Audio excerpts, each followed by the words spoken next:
Jumbo from Rwanda, this is Talia Southern with KW Radio, broadcasting live from the Hotel de Mikoline in Rwanda, Africa, the land of 1,000 hills and 1,000,000 smiles.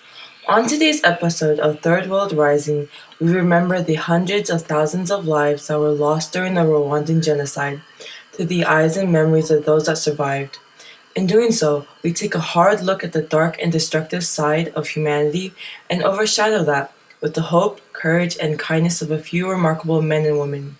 And finally, on this, the 24th anniversary of the Rwandan genocide, we ask ourselves, what have we learned about the important choices that shaped our history, not just for Rwanda, but for all humanity? 24 years ago today, while kids in America were playing with their Power Ranger action figures, kids in Rwanda were watching their parents getting slaughtered by machetes because of their ethnic heritage. In fact, 24 years ago today, which would have been approximately 5 weeks into the genocide, the Red Cross estimated that more than 300,000 Tutsi men, women, and children had been murdered by machetes provided by the government of Rwanda to its Hutu citizens. It's really hard to wrap your mind around. How do you go from farming coffee to killing your neighbor with a machete? A slaughter of this magnitude was clearly premeditated and couldn't be based on a single recent event. We're fortunate to have Mark Christian, a good friend of Rwanda and a former consultant to the government of Rwanda, with us today. Mark, thanks for joining the show. Can you take us back as far as you need to go to help us understand the events that led up to the weeks or days before the official genocide started? Sure, and by the way, thanks for having me on the show. The Rwanda story, 24 years after the genocide, I think is still a very important, relevant story to tell. And to set the right context, I think it's important to go back to the Berlin Conference of 1884 during the colonial era. During the conference, the European powers of the time, those that wanted to expand their colonial footprint, gathered together to divide up Africa. And at the conference, it was decided that Rwanda would go to Germany. So by 1890 or thereabouts, Germany had boots on the ground ready to kickstart the colonization process. At the time, Rwanda was made up of 3 clans, the Tutsi, the Hutu, and a lesser-known clan by the name of the Twa. But of particular interest to the Germans was the fact that each tribe had unique physical characteristics that allowed the Germans to place each of the tribes into specific social classes, something that the tribes had never been exposed to prior to the Germans arriving. The Tutsi clan was given the highest status of the 3 because of their physical features, and as a result were placed at the top of the indigenous food chain, so to speak. And I'm sure it also helped that the Tutsi clan made up most of the governing system that existed at the time of the colonization. But nobody likes to be at the bottom of the food chain, so from a Western historical perspective, this is where the dissent and the disdain and the problems between the tribes began. So that was in the late 1800s. Can you fill in the gap between then and the genocide? Sure. History repeated itself again when Rwanda was transferred to Belgium following World War I. The same class system that the Germans established was enforced, and the Tutsi were placed in positions of authority and comfort, while the other clans were made to labor in the fields, live in poverty, struggle. Nothing for them changed in any meaningful way. But the Hutu actually outnumbered the Tutsi, and over time decided it was time to reverse roles, and began to make their voices known. Belgium became uncomfortable, but still tried to maintain control, so they decided that they would swap out the Tutsi leaders for the Hutu leaders. And the country, as a result of that decision, became extremely unstable.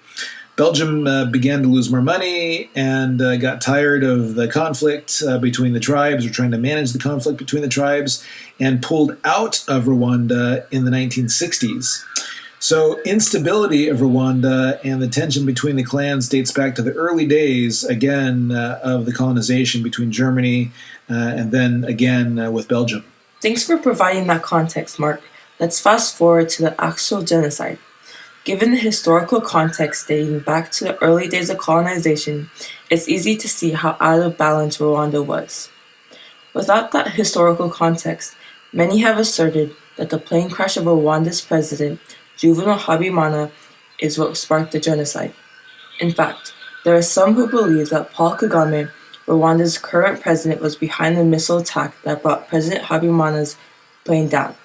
President Kagame addressed these allegations in a BBC interview a few years back.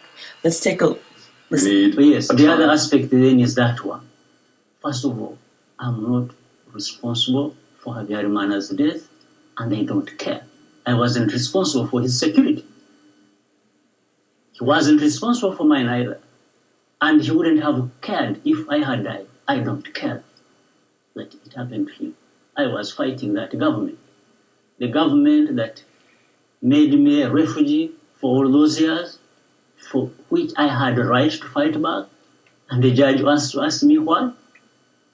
But my question was There is simply no this: responsibility. how can Rwanda move on and move forward until the truth has been established? It is moving on irrespective of not knowing who killed Habyarimana, because it is not such a big problem as it is a problem for Rwanda to have lost 1 million people in a genocide in which France is indicted and this judge is silent about. Two questions. One, what are your thoughts on President Kagame's response to the allegations? And two, was the plane crash the straw that broke the camel's back, or was Rwanda on a crash course to genocide? Yeah, I find President Kagame to be a remarkable man, so I have a natural bias to believe him. I just don't think he did it. To President Kagame's defense, recent forensic evidence suggests that the missile came from a Hutu military base, not a Tutsi base. But I just don't think that he did it. The Hutu and Tutsi were fighting long before the genocide started, and I think given the conditions on the ground, the conflict was just destined to intensify. Got it. Let's talk about the actual genocide. UN General Dallaire was on the ground trying to broker a peace treaty. His intelligence suggested that there was a high probability that leaders within the Hutu clan were planning to exterminate their enemies. In a post-genocide interview, General Dallaire recalls the experience. Then, from inside the Third Force, an informant emerged. The informant revealed that a secretive group of Hutu extremists was plotting to derail the peace agreement and exterminate their enemies. And he was within the higher structures of the MND party, which was the hardline party of the president. He said that he simply wasn't going to continue to work in that atmosphere, that they were undermining the whole process, and they were ultimately planning the evilest of deeds of attacking not only Tutsis, but all the moderate Hutu leaders also. So General Dallaire goes on to report his findings to the UN and the world, and his warning falls on deaf ears. I find it horrifying. Let's listen to how world leaders received the warnings and the hard evidence that genocide was occurring. The end of the superpower standoff lifted the lid from a cauldron of long simmering hatreds. Now the entire global terrain is bloody with such conflicts, from Rwanda to Georgia. Whether we get involved in any of the world's ethnic conflicts, in the end must depend on the cumulative weight of the American interests at stake. I'm shocked at how easy our world leaders dismiss the call for help. How does that happen? I really don't know. I think that's a question that anybody studying Rwanda is going to ask. It's a very curious thing.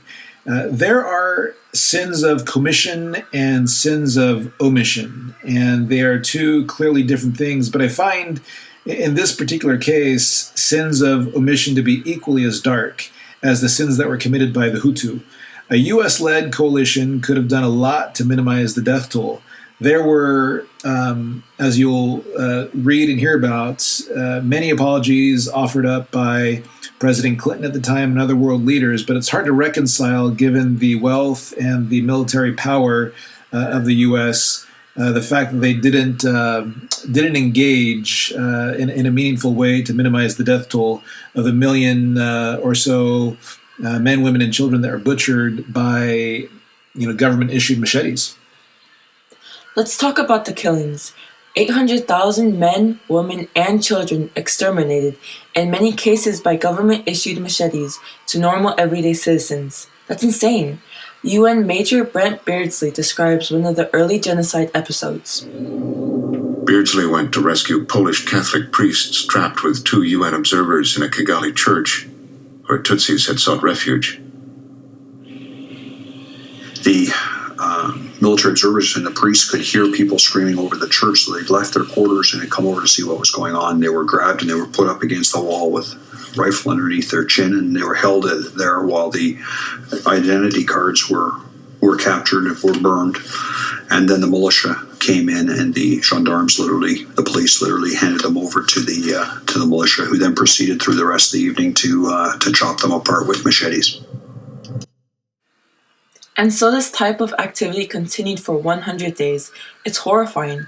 How did a leaderless government mobilize a civilian army to take up machetes to chop up another human, another father or mother or brother or sister, and not just once, but hundreds of times, 800,000 times?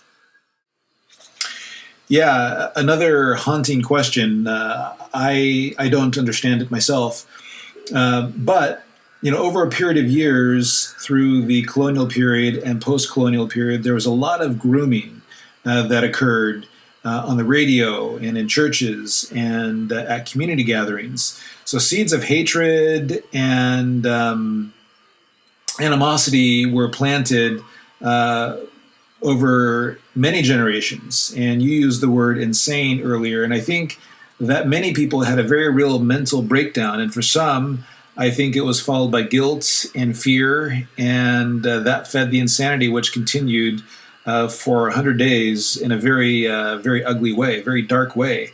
So it is extremely hard to comprehend. Okay, I'm going to switch gears. We've all heard the horrifying stories of the genocide, but something really incredible is happening today in Rwanda. Nearly 50% of the country's elected officials are women. Unemployment is half of what it is in the US. Education is being rolled out to the most rural areas of the country, and Rwandan exports are up. You can even get a taste of Rwanda at Starbucks. But most importantly, people seem to be getting along, working side by side, repairing their country, and helping each other to heal. It's incredible. It's almost too good to be true. What do you make of the reconciliation work that's being done in Rwanda? It's certainly complicated. Where it's working, it's a really, really beautiful thing to see. Where it's not working as well, where it's a work in progress, I think it's completely understandable. But regardless of which side of the conflict the Rwandans were on, whether you were on the Hutu side or the Tutsi side, I think it's safe to say that all Rwandans today are very eager to move forward. And moving forward requires additional sacrifices. But at the same time, I don't think it's healthy to forget it and pretend like it didn't happen. So taking time once a year to remember those that lost their lives, I think is really important to the healing process. And this is a problem that took many generations to create, and I think it's a problem that will take many generations to fix. But from my perspective, I think they're doing great things. And I think that is the story that Rwanda wants the world to know, that they are taking responsibility, taking accountability for the problems that they had within their country and doing everything within their means to correct those problems. So I am happy to be here, happy that you're here, happy that you can take this back to America and share this story. It is a really, really important story to tell. Mark, thanks for joining us on today's episode of Third World Rising. It's been my pleasure. In 1994, 800,000 men, women, and children were murdered. They were murdered in part because they were preconditioned over multiple generations to be envious and intolerant. As a country, they were abandoned by the rest of the world because the leaders at the time lacked the moral courage to care. So much so that they made up new definitions of what was occurring in Rwanda so that they could be justified in turning the other way. But today, against all odds, Rwandans are working together to rebuild their country, to heal each other, to love each other, and to experience the miracle of forgiveness. It's not perfect, it will never be perfect, but it's beautiful. Given the many hate crimes recently recorded in our country, From shootings at family concerts to shootings in our public schools, there are many lessons that we should take from Rwanda. The importance of accepting others and appreciating the cultural, religious, and social differences that may exist in our communities is at the top of the list. Broadcasting live from Rwanda, remembering those that were lost to the genocide, I'm Talia Southern. Good night.